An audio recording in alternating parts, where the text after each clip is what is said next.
दोस्तों, हिंदू धर्म में हम सभी रामायण की कथाओं से अच्छी तरह से वंचित हैं। माता सीता, श्री राम और लक्ष्मण जी के वनवास काटने की कहानी भी हम बचपन से सुनते आ रहे हैं, पर आज हम उन्हें में से एक ऐसी घटना के बारे में बताएंगे जो आपको सोचने पर मजबूर कर देंगी। ऐसे में दोस्तों, हमारे सनातन धर्म ग्रंथों में इस बात का साफ साफ उल्लेख है कि बुरे कर्मों का फल हमेशा बुरा ही मिलता है, फिर चाहे वो इंसान हो या फिर भगवान। दोस्तों, और ये तो आप सभी जानते हैं कि मर्यादा पुरुषोत्तम श्री राम ने अपनी पत्नी सीता को एक धोबी की बातों में आकर अयोध्या छोड़ जाने को कह दिया था। लेकिन क्या आपको पता है कि एक समय माता सीता ने एक बड़ा पाप किया था, जिसकी सजा के रूप में उन्हें गर्भवती हालत में अपने पति से दूर रहना पड़ा था। और कौन था वह धोबी जिसकी वजह से माता सीता को वन में भटकना पड़ा था?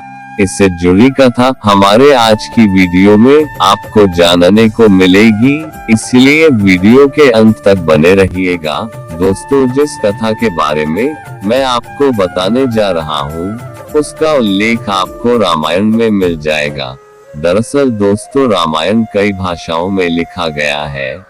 ऐसे में अलग अलग रामायण में कई तरह की तंत्र कथाएं मिलती हैं, और ऐसे ही एक तंत्र कथा माता सीता से जुड़ी है, जिसके मुताबिक त्रेता युग में मिथिला नगरी में जनक राजवंश राज करता था।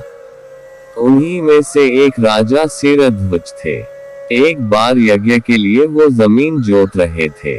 उसी समय वहां से एक छोटी कन्या निकलती है। दोस्तों, इस सुंदर कन्या को देखकर राजा को बहुत खुशी हुई। उन्होंने उस कन्या को अपनी पुत्री बना लिया। उसका नाम सीता रखा। दोस्तों, एक दिन सीता अपनी सहेलियों के साथ बगीचे में खेल रही थी। वहां उन्हें एक तोते का जोड़ा दिखाई दिया, जो बहुत ही खूबसूरत था। वे दोनों पक्षी एक पेड़ की टहनी पर बैठकर बातें कर रहे थे कि पृथ्वी पर श्री राम नाम से विख्यात एक बड़े सुंदर राजा होंगे। उनकी महारानी का नाम सीता होगा। श्री राम सीता के साथ कई वर्षों तक राज्य करे। दोस्तों, तोते की ऐसी बातें सुनकर सीता ने सोचा कि ये दोनों तो मेरे ही बारे में बातें कह रहे हैं। इन्हें पकड़कर मैं इनसे अपने जीवन से जुड़ी सारी बातें पूछ सकती हूँ।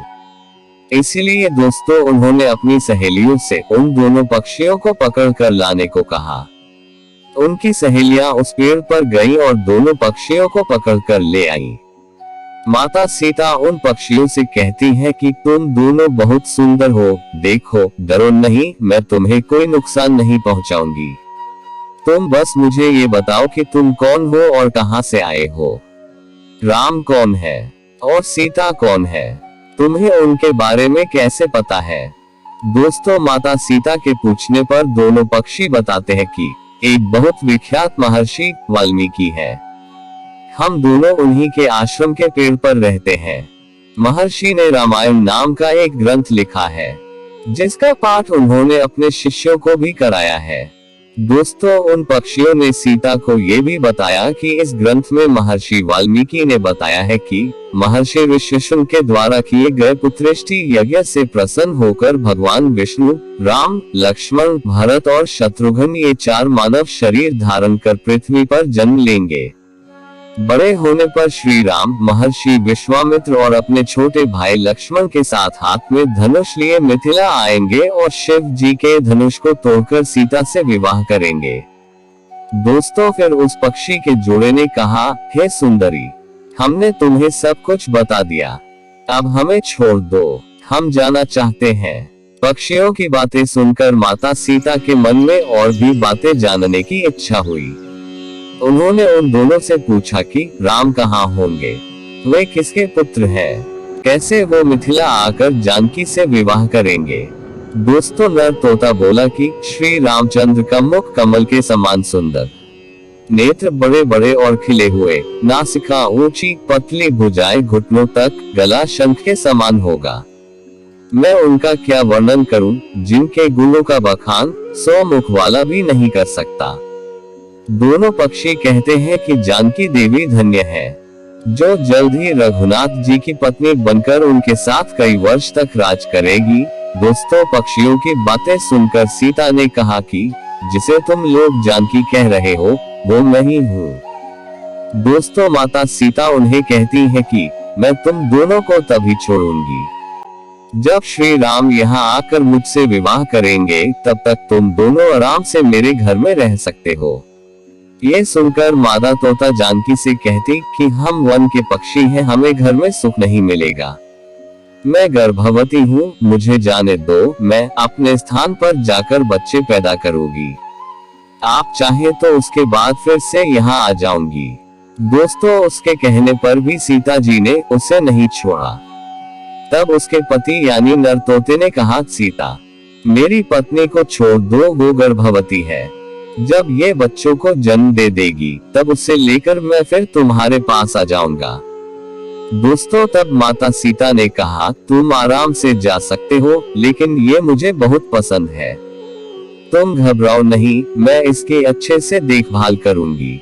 दोस्तों, जब सीता ने उस मादा तोते को छोड़ने से मना कर दिया, तब वो पक्षी दुखी हो गया।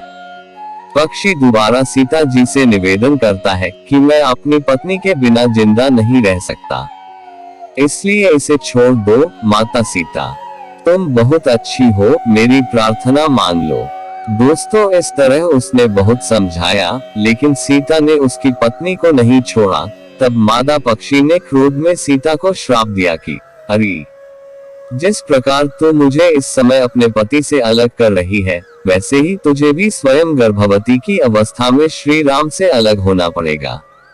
दोस्तों, कुछ दिन बाद पति से बिछड़ने के दुख में मादा पक्षी के प्राण निकल गए।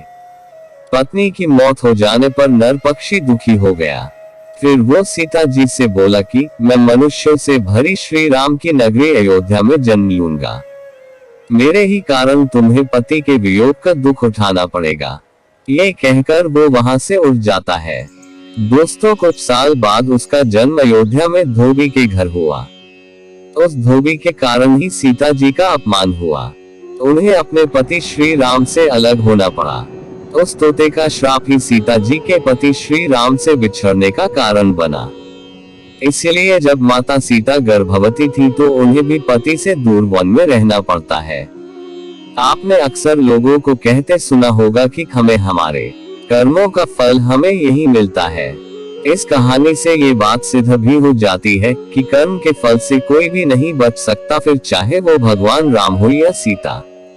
सभी को अपने कर्मों को फल भोगना पड़ता है।